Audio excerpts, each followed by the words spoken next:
The reality is the vast majority of fintechs that grew to very, very large numbers did so with VC capital. But we haven't seen incredible exits. We've seen amazing stories of growth and we've seen amazing exits for CEOs. But those sustainable businesses are few and far between, right?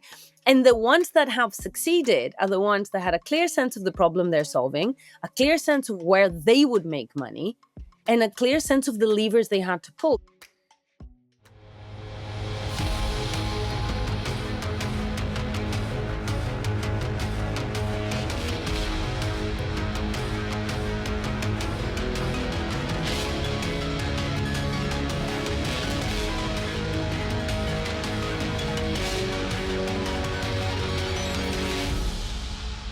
Buongiorno a tutti and welcome to this episode of The Banker's Bookshelf. The Banker's Bookshelf is our opportunity to learn from authors and researchers of the most interesting books and papers who challenge our thinking about the banking industry and its fintech future.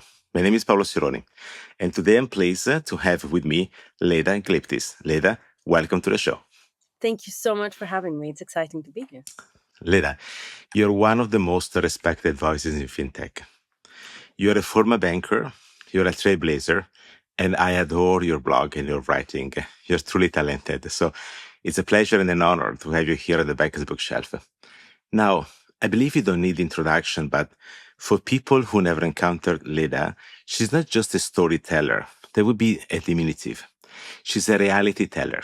That means she basically has the talent to tell us the truth, the important things that sometimes scare bankers or entrepreneurs in ways that are truly inspiring. So that's why I believe today's conversation is important. And as this is the first episode of 2026, we could not start the year without this wonderful bank. So welcome to the show, truly. Thank you so much for having me. And it's amazing to hear this kind of praise, particularly coming from you. So I really appreciate that. As you say, I've made a career out of pointing out the thing that we're probably all thinking, but nobody was saying. And it has been powerful. It has been powerful because it creates community, but also very often you find that we're not all thinking it. There are knowledge gaps, there are interpretation gaps, there are perspectives that are very different. So yes, I've spent 20 years doing exactly what you described, pointing things out and going, has everyone seen this? Well, in a respectful and extremely valuable way. And I believe you always come through very authentic in your speaking and in your writing. So I've read your books, and the last one, which is the one we want to discuss today, is this one. I'm showing it for the folks who are watching on YouTube and not just listening on Spotify, Apple Podcast, or YouTube Music. Beyond Resilience, Patterns of Success in FinTech and Digital Transformation is a very interesting book filled of stories of those who made it to succeed or to fail. And they're both good stories because there's always something to learn. And I believe that when you read it, you sense a couple of things. First of all, the depth of Leda's relationships that allowed her to understand the industry on both sides of the equation, the banks and the fintech, with extreme clarity, but also the richness of everything which has been going on in the last few years in the innovation space. And she brings to the surface her perspective as well as the point of view of a lot of the makers. So this book is filled with quotes. And I think that what I want to do today is the following. I selected a few quotes of people that contributed to Leda's thinking, and I want to bring some of these to the surface and start our commentary this way in a way that we can all learn a bit more about what's inside this book. And of course, this is my first book recommendation of 2026, Beyond Resilience, Patterns of Success in FinTech and Digital Transformation. So I'm sure that you will all want to go buy it and read it by yourself. So Leda, let's start. What is your elevator speech? Why should people read this book? My elevator speech is the reason why I wrote it. As you say, I've been writing and speaking a lot from the point of view of a practitioner who's mostly very frustrated.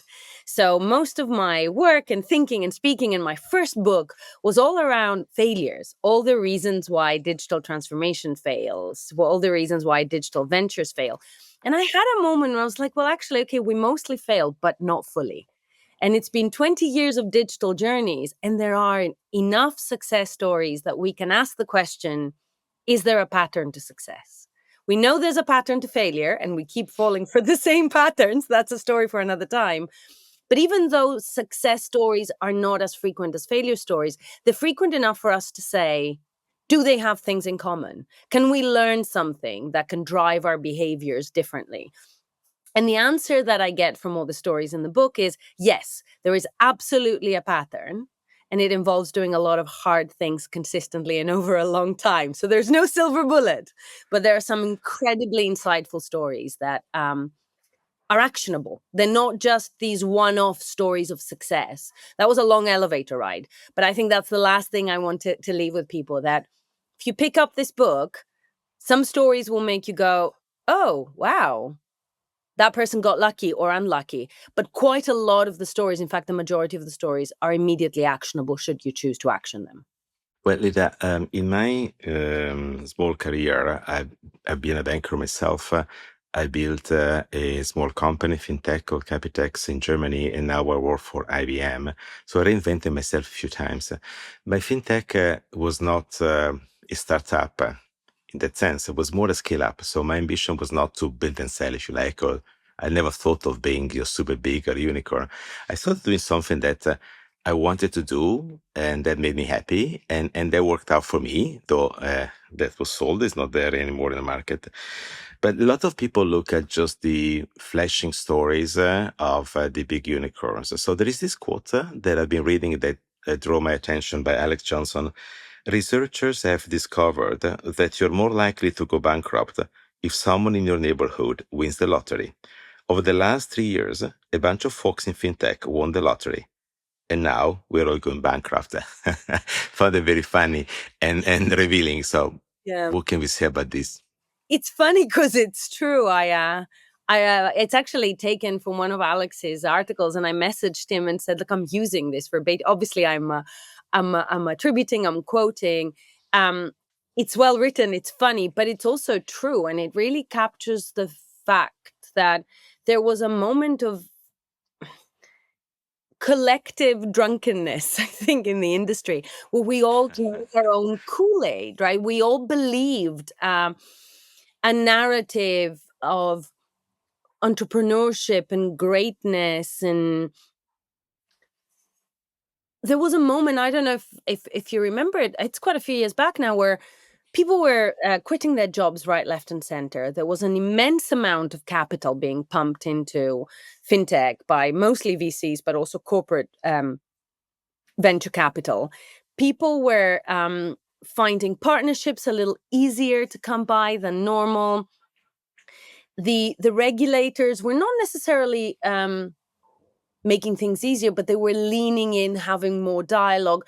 And there was a moment where the narrative that, you know, you should move fast and break things, and you should go big and not believe the naysayers and find a way. We all, as an industry and beyond, believed it. I also quote from the Theranos story in that same chapter in the book, because the reality is we allowed some of that to go too far.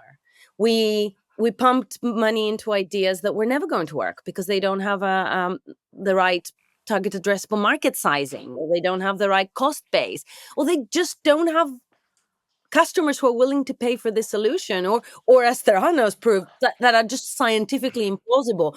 And we allowed that to go on for a very long time. And then there was a moment when Alex wrote that piece that you quote from, where the emperor was found to be naked in a couple of situations. You know, we had the SVB failure that turned out to be a risk modeling failure more than anything else. There were a series of failures that were quite spectacular, and everyone went, "Oh my God, is this whole thing a bubble?"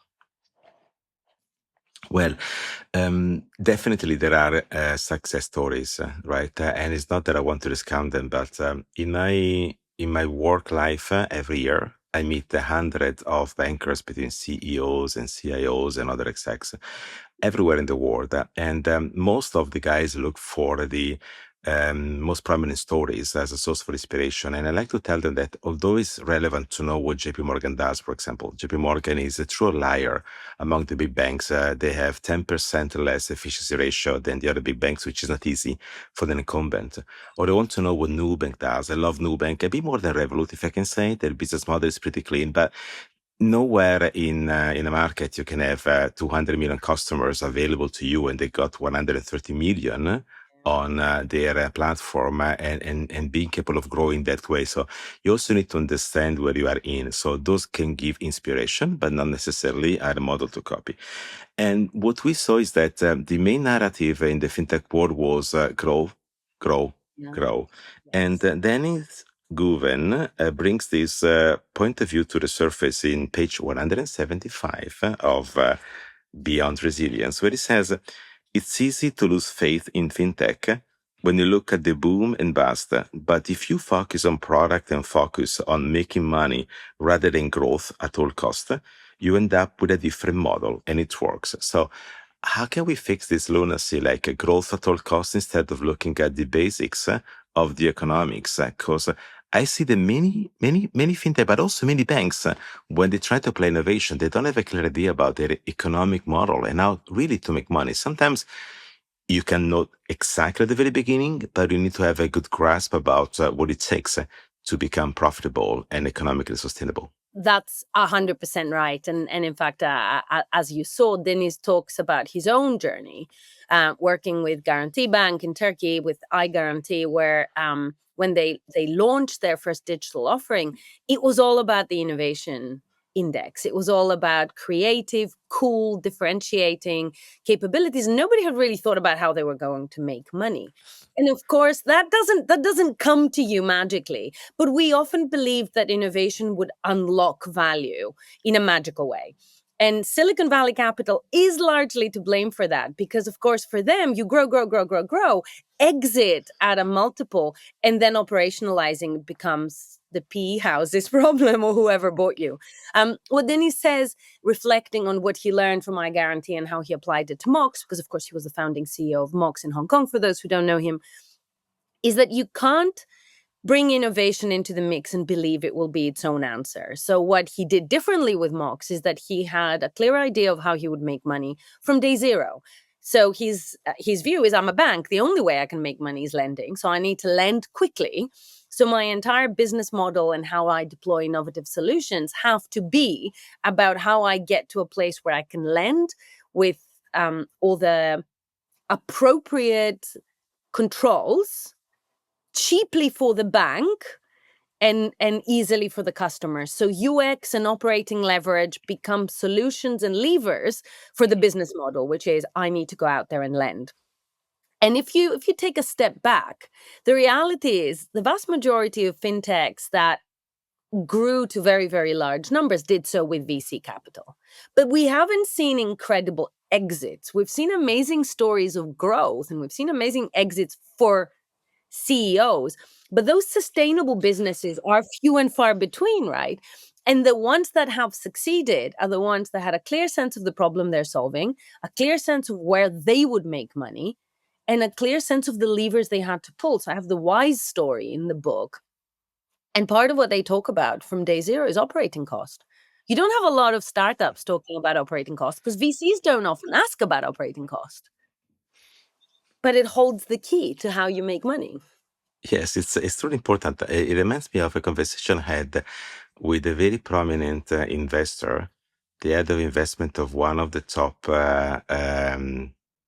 VC funds in the US back then in 2016. Just not mention the person for confidentiality. But he asked me why he was not selling that much of his portfolio, though he had wonderful fintech startups in his hands, and he was looking at banks primarily as acquirers. And I said, don't be confused. Banks might make money, but they don't have capital. So you got to understand that. So the exit strategy was not well placed as an opinion, and there was the source of a lot of misunderstandings in fintech in the way they were building their solutions. So definitely they had to think in terms of being a scale up more than a startup, and it's a different mindset. And many just got trapped into the narrative of the fintech per se, or the startup story.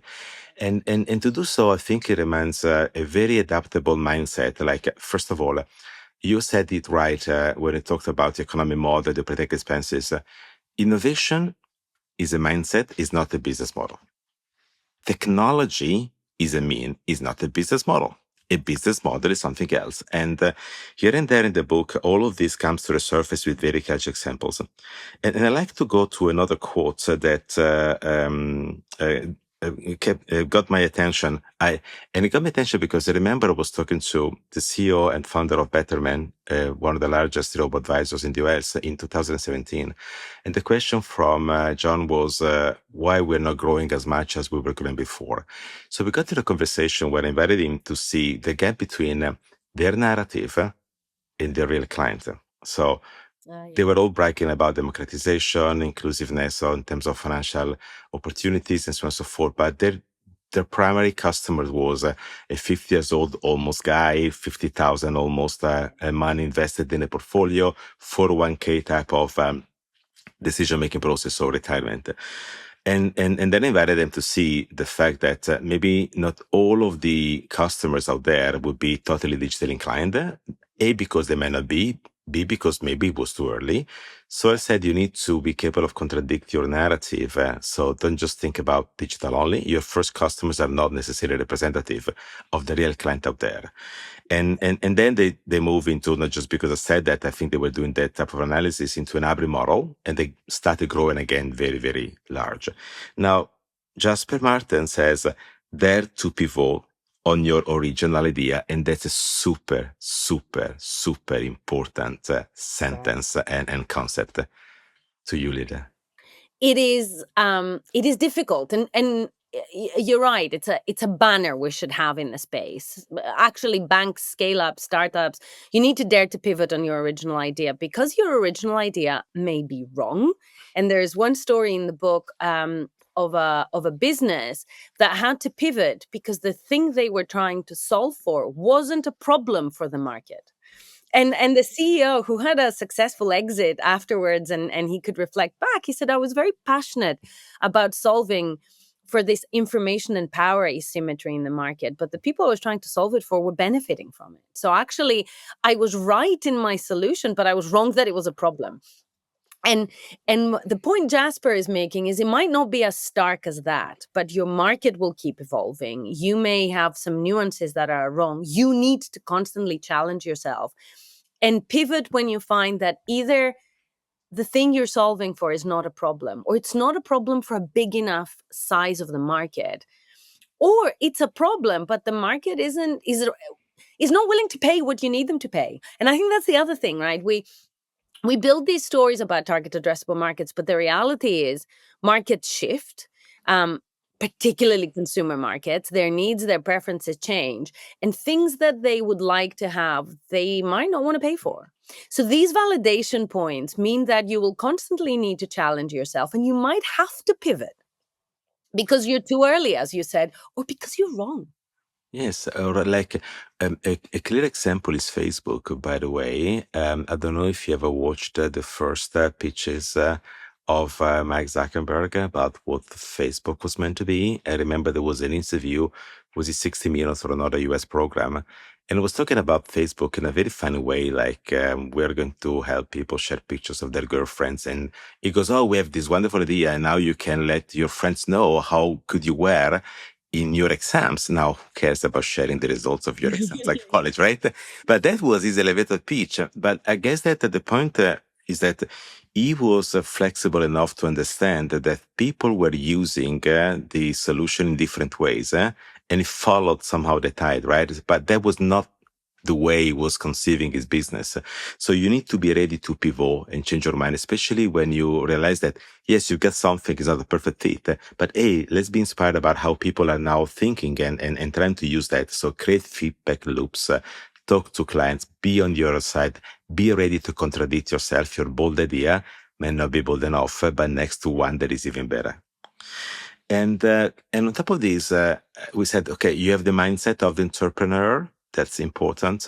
You have the need of inspiring yourself without getting trapped into a narrative that is not for you. But then you also need to understand the technology. And this is a problem for both banks and fintech. Clearly, some fintechs are more prominent in the way they use technology, sometimes too ambitious. Banks know how to use technology, but not necessarily they see the full picture because so much ingrained into doing this and that, the head is down, so difficult to see the full landscape. And there is this quote by Anthony Jenkins, which I believe is relevant. What he says in the book is, Zoom and Microsoft Teams have enabled us to work remotely, but actually what really enabled remote work was high-speed broadband. When thinking about tech change, you need to think about tech stacks on top of each other. You need to understand the fundamental technology you are relying on and the relationships of dependency. Leda, clear example. So many banks work with AI. Not many banks work with data. You can't do AI without data. Oh God, yes, so true. I actually worked with a bank who was trying to create something sexy around their PSD2 strategy. Remember back in the day? Oh, making PSD2 sexy is quite Making challenging. PSD2. And I remember working with them on this and realizing very early on that the divisions that we had at the table and the budget we had for compliance and some creativity around it did not stretch to data. And we were being tasked with creating an API strategy and PSD2 compliance without any budget or approvals for data governance. So what is happening now with AI is that on steroids. And I think the point Anthony is making works on two levels. One is, as entrepreneurs, do you sanity check the ecosystem you're trying to plug into? I was speaking to a payments provider in South Africa who was talking about how they create consumer solutions that they can't import solutions from more mature economies because of the capabilities of people's phones of the particular community that they're trying to serve. And I'm sitting there, London bred technologist, going, oh God, yeah, I have never designed for that. So there is the realities of where are you operating? What is the regulatory framework of the markets you're selling into? Are they cloud first? Are they API first? So lean into the paradigm, but also it says you can't pick and choose. You can't do AI without all the hygiene underneath it. You can't take an AI solution and balance it precariously on a system from the 50s that has batch jobs running and reconciles at the end of the day and think, I've done it. So there's two conversations in parallel. Is your solution too far, too fast, to quote what you were saying earlier, for the market you're trying to sell it into? And is whatever you're trying to do in sync with all the bits that it needs to plug into? The answer is very often no. We're seeing very often, particularly startups who are ahead of the curve for a particular market. And that means they mostly run out of steam. But we also see more established organizations that try to do the new thing by balancing it on top of everything else. And as you say, we're seeing so many entities who have an AI strategy without having a data strategy, who don't have the discipline, who don't have the governance, who don't have the understanding of what their data needs to look like for them to be able to trust the results. And also, it's important to have an understanding of all the dependencies in the technology space, because not everything is granted or autonomous. In terms of resilience, you need to understand the play that everyone plays, okay, and how exposed you are to a disruption as the architecture in the end may be very complex. Give you an example. Lots of fintech discount the difficulty to access their market. So when I built my scale up, I thought of building the pipeline before building the product, because I thought that I was a banker, very diligent in doing their counterparty risk. So when I go through procurement in a small company, they will not look at me favorably because I take too big of a risk to take solutions in a B2B market from somebody who is not proven yet. So you need to make sure that you have a strategy to access the pipeline even before you have the product, if you like. But at the same time, bankers make a lot of mistake. These days, they are all engaging with very few, very concentrated number of AI model providers, which have a business model and economic model that is not necessarily economically sustainable. So there's a big debate these days about the fate of OpenAI, the fact they're burning cash at an excessive amount. So would they be able to price their investments or not? And this is an important element, because if you're a company you rely upon somebody else, which is maybe big, but highly concentrated in the risk of failure through their economic model, you have a problem, right? And Houston, I believe we do have a problem. Arvind Krishna, the CEO of IBM, was recently commenting upon the complexities of paying back those structural investments in the generative AI solutions that are in the market, because people make parallels like you are investing in infrastructure, we're not, because data centers, they amortize every 5 years because you need to renew the investment in the CPUs. It's not about building railroads. They will be there for 100 years. So many misunderstand the economic model. Also, the big companies, maybe they have a secret we don't know. So now there is a wonderful quote. Maybe they don't, but maybe let's hope they do. So Kelvin Tan reminds us this, page 137 of Beyond Resilience. To get pricing right, you need to make hypotheses, benchmark, and validate. Once you determine the right pricing, you work backwards to establish cost. If you overestimate market appetite, you need to change your cost structure to protect margin.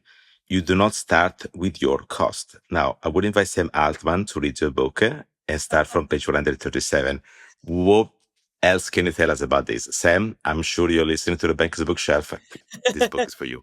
Well, you better be listening. So there's so much in what you said, and there's so much in Kelvin's quote. I think what you said is a very good alarm bell for all of our banker friends right now. Because as you say, first of all, we have concentration risk because every organization is using the same 3 providers right now. So there's no differentiation, there's no capability building, there's a bit of FOMO implementation. We're all a little bit cautious and nervous in how we implement, so we don't do anything particularly exciting. So the ROI is dead. And the reality is people will look at this in a couple of months as they're doing their budgets for next year and go, this isn't working. So reading Kelvin's words is very, very important right now, because the reality is when we are creating new capabilities, we make a whole host of assumptions about what it needs, what the market can pay for it.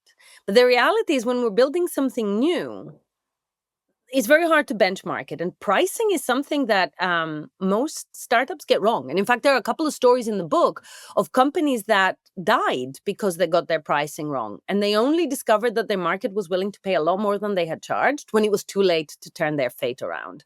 And what Kelvin says is, don't guess.